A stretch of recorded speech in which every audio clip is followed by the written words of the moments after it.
Welcome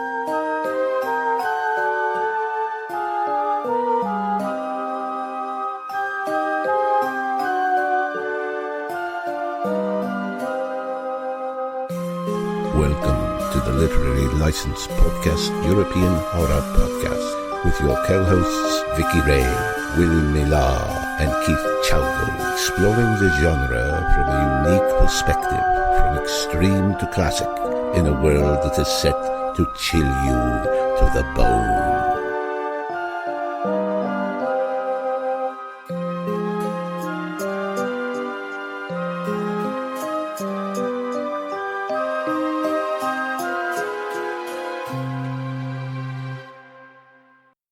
Hello, welcome to Literary License Podcast, and today we're discussing Stoker West by Stephen Hopstaken and Melissa Perusi. And today we're also be discussing about their career, their writing careers, and what they may have in the pipeline. So hello, Stephen. Hello, Melissa. Hello. How are you both today? Doing great. Doing good, yeah. So what I thought we'd start to do first is let's ask some questions about how you started writing. So I'll start with you, Melissa. How did you start writing? I really started writing in college. Took some writing classes. In fact, that's where we met initially, was in college in a writing class. And just sort of, plugged away at it off and on through the years, many, many years since college. And then, short stories and screenplays. We actually wrote together some screenplays that had some interest from Hollywood. Nothing ever got made, as is so often the case. And then turned to this novel, our first novel, and now our sequel that's coming up. Okay. What about yourself, Stephen? Yeah, I was same thing. I was writing in college. I really had an eye to become a screenwriter, so I took a lot of screenwriting classes, and we've been plugging away at screenplays, which are really hard to sell. And we thought, well, let's try a novel, and at least that has a better chance at least getting published and people reading it. So, and we turned to novel writing, and that's been successful. So that's been good. Well, I kind of went the other way around. I started writing a novel, realized I couldn't do it, went to screenplays, and now I kind of edit screenplays for films and televisions now for companies. Oh. So kind of went the other way. But yeah, I find that writing novels is, for me, a lot harder than screenplays. Yeah, there's a lot more words for sure. It's a whole different set of writing muscles. Yeah. So we have to make that flow. So then you came together, and in both of your first books is Stoker West. Is that correct? Stoker Wilde, Stoker's Wilde, yep. That was Wilde. The first one. That came out last year, and now Stoker's Wildewest comes out in August of 2020. And what gave you the idea to do Stoker Wilde? Well, I was going to write a short story because I read an article about how Bram Stoker's boss, Henry Irving, because he worked for him at the theater, he was an actor who owned the theater, and he was kind of the inspiration for Dracula because he kept weird nighttime hours. And so I thought, well, it'd be interesting to write a short story where his boss really is a vampire and he's got to figure out how to kill his boss or whatever. So, but in doing that research, I ran across the fact that he knew Oscar Wilde. They both knew each other in Dublin. And in fact, Bram Stoker has stolen Oscar Wilde's fiancée from him.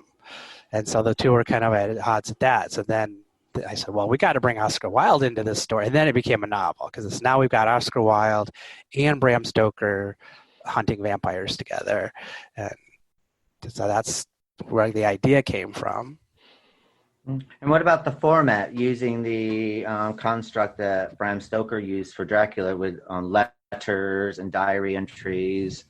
Who came up with that way to tell your story?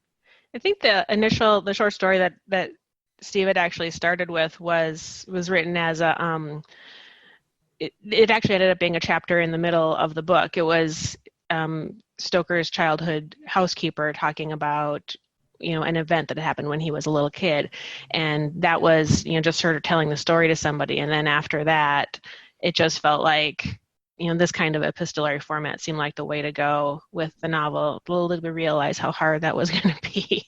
And the original then we read the original Dracula, and that's an epistolary novel. So that's actually told in letters and journal entries and newspaper clippings, which I didn't really realize until I read it, that it was an epistolary novel. And so I was, we got to emulate that that format too, to kind of pay homage to the original Dracula novel. Now, you must have done a lot of research, because almost everyone in the first novel and the second novel that we'll be discussing shortly are basically real life characters, real life people who actually did live in the time period. So you must have done a lot of research on Victorian London at that time period. Yeah, that can be quite the rabbit hole of research. But yeah, it like one person leads to another, and it was kind of incredible how many famous people of the day all knew each other. And there's nobody that we introduced into the story that they didn't actually know in real life. What about the fact that Oscar Wilde's mom was into like the supernatural? I mean, that was a very big thing in Victorian times. Was she really was that part of the real life? Absolutely. Yeah, mother? She wrote a number of books on folklore, and was very much into the whole spiritualism stuff that was going on in those days. I had to sit there and say that I was given the book to read to write a review on, which became one of my favorite books of last year. Oh, thank you. I think I bought like eight copies and sent them to people afterwards as well, sort of thing. I was really, really taken by it. But then I was quite dumbstruck, actually, that you were able to come out with a sequel quite quickly after the release of the first one. What was your ideas to come out with this, do the sequel, and what gave you the ideas to move it to America and to the Wild West frontier? Well, at that time, both Oscar Wilde and Bram Stoker really did tour America. So right away, that just put that idea in my head that they would come to America and meet up again and have to deal with supernatural elements. And then in the first book, we introduce Robert Roosevelt, who is an American and a friend of theirs. And so he's a congressman in America. So he's asked them for their help in putting down this vampire nest. And so that kind of got the whole thing started. And so it was really fun. We were able to work in the Buffalo Bill Wild West show and those kind of elements. Mark Twain. The Roosevelt thing was kind of funny because it really was spurred by just one sentence that I remember one of us ran across online where it said, Teddy Roosevelt, like all the Roosevelts, hated vampires. So I'm like, okay, well, we got to get a Roosevelt in here then. And Teddy didn't quite work out for the first book, but you might see him pop up in the second book. Mm. And I also, I have read the second book, so I'm not going to give too much away, but I, without saying too much, I have to sit there and say, I loved your portrayal of Calamity Jane. She was really fun to write. Really and she was a minor character. We were just going to have them meet her, and that would be it. But then she just kind of tagged along for the rest of the story, and we really couldn't stop her. So that's how it goes. Now, I have to sit there and say that last year with Stoker Wilde was, that when it was released, I had put you up for any time that I'm a member of some forums and on some boards and about bringing things forward for awards and stuff like this. So I have to sit there and say that I always mentioned your book up for any awards. So I was going to sit there and say, did any of it come to fruition? Were you nominated for anything? The closest we came, we were on the preliminary ballot for the Stoker Awards for Best First Novel from the Horror Writers Association, but we did not make a final nomination. But as far as we know, that's as far as we got in any awards. Well, and we were actually longlisted for what was that one? It's called Not the Book. Guardian. Yeah, it was on the Guardian website. Yeah, so the Guardian newspaper, we got longlisted on there too. So, how are you? Sorry. What do you think about the feedback from your first novel? Were you quite enjoyed with the feedback, or? Yeah, we got a lot of really positive reviews, just from regular readers on Amazon and Goodreads and things like that, but also too from things like Booklist and Publishers Weekly. Thank you. That's was our really came right out of the gate and supported us, so that was great. Mm-hmm. And what is the future? Will you be coming out with another installment of Stoker Wilde, or you're going to work on different projects? Well, yeah, we have started, just barely started the third book. getting the first few chapters of that drafted, and it's so trying to get back into that world and go in a slightly different direction. After that, who knows? Okay. And have you thought about turning maybe Stoker Wilde into like maybe a Netflix series or something? Yes, we've definitely thought of that. Yeah, that would be great. Yeah, we think it really should be a series instead of just like a movie. It'd be hard to get it all in, but you never know. Yeah, I feel like it would make a pretty good movie. There's a lot of colorful characters, and everybody loves Oscar Wilde, right? You know, and Bram Stoker would just add a new twist to that. You never see him portrayed anywhere. I actually have to sit there and say I really do like the relationship that Bram Stoker and Oscar Wilde do have in your book. It's almost a chalk and cheese relationship, but it works really, really well. So, yeah, and in real life, they did bake up after he stole his fiancée, and they moved in the same theater circle, so they became friends again. And then when Oscar went to prison for indecency and came out, were the only two people waiting for him when he got out were Bram Stoker and his brother, and Oscar's brother Willie. So they did remain friends, through the rest of their lives. Mm.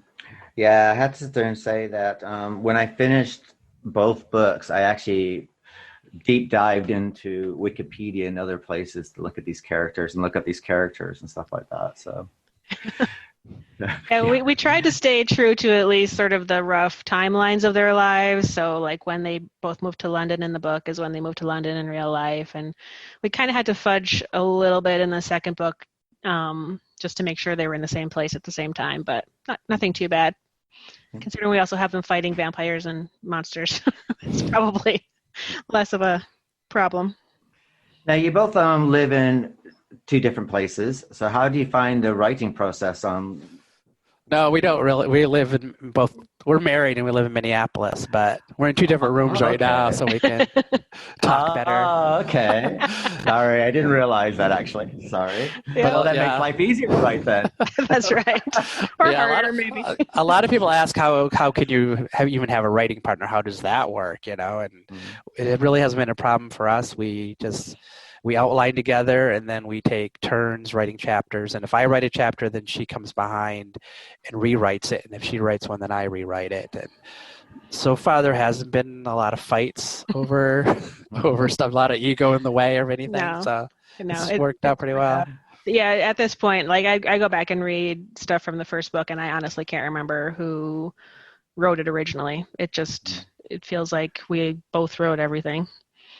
I had to sit there and say that it's very seamless. I mean, if both of your names were not on the cover, I would never guess that it was two writers that wrote both pieces of work. Yeah, I think it helps that we've both written screenplays. Writing partners is a lot more common with screenplays than with novels for some reason. So we just were, and we'd co-written some and written some on our own, so we were used to it.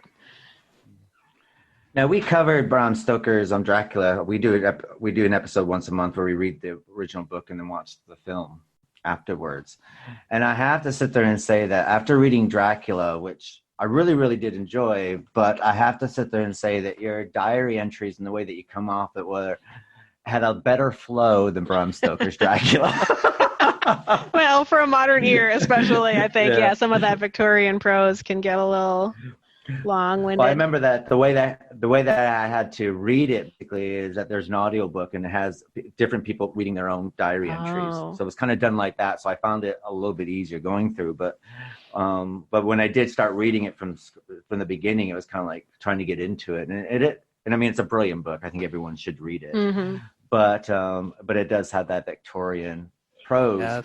So when your book did come across on my list of ones to read and to review, I had to sit there and say, it's like, okay, I put it off for a couple of weeks. It's like, okay, well, I need to be in the right mood for this. But then I had to sit there and say that from, the first page onwards, I mean, I just sped through it. It's probably one of the fastest reads I've read, sort of thing. And I just couldn't stop reading it. And I had to sit there and say that that's a credit to both of you to be able to have so much description in a format that can be quite stoic in its presentation, and being able to not do that. And yeah, my hat's off to both of you for making it, all the characters from your books, for me, came off this, I saw all of them. I experienced everything. I'm all their emotion, even the descriptive way they were going down streets.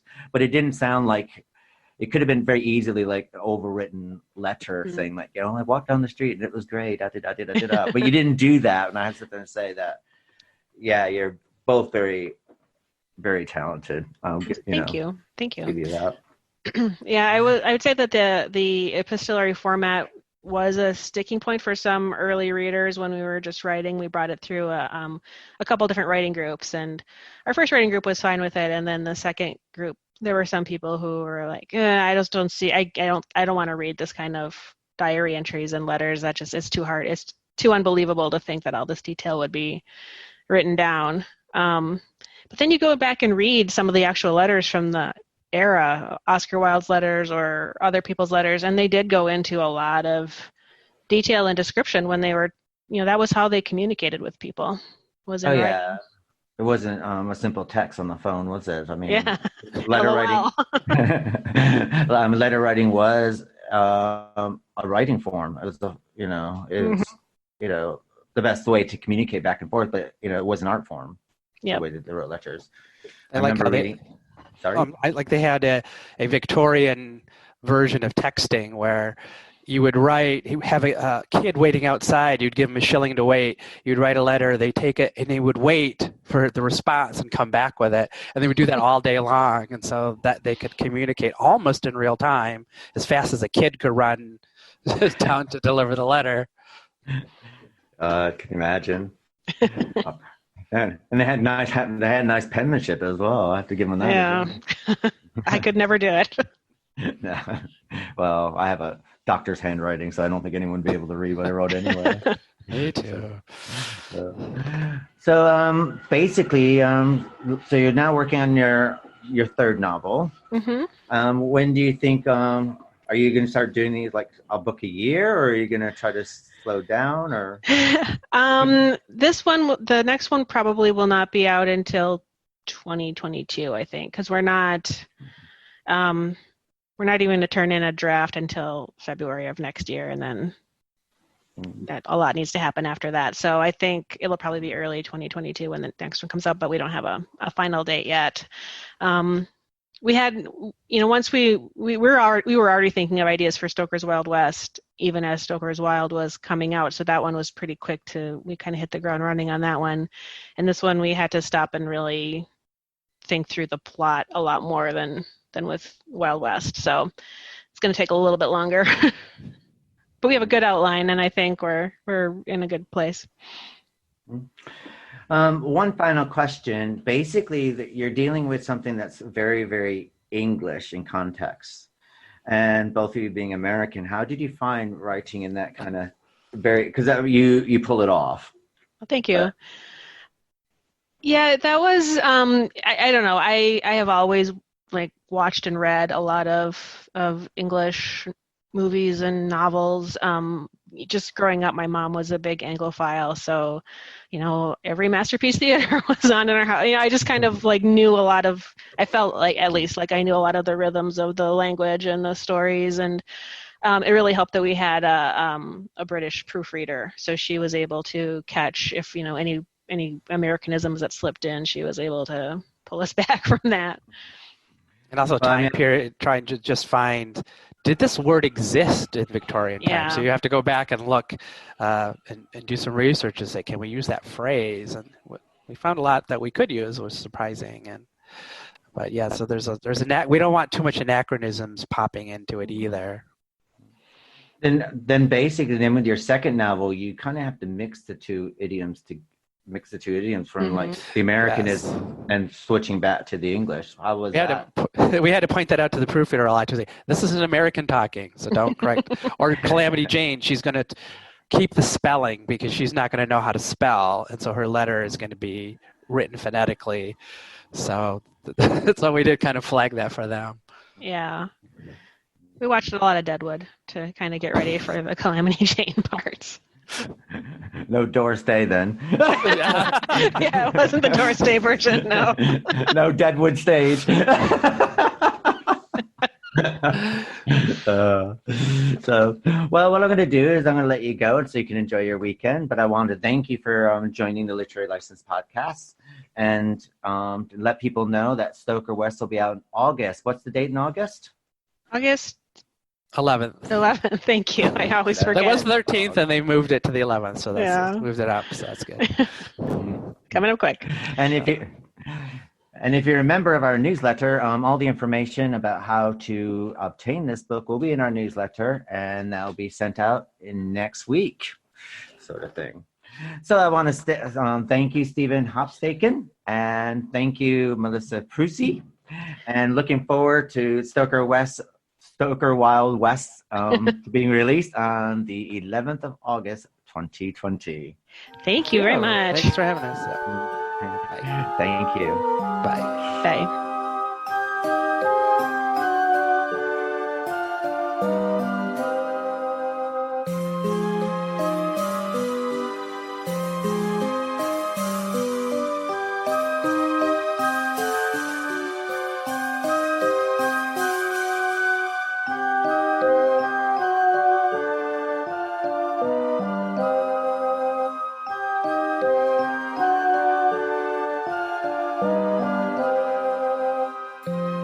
This has been a Literary License Podcast production, and this was my will.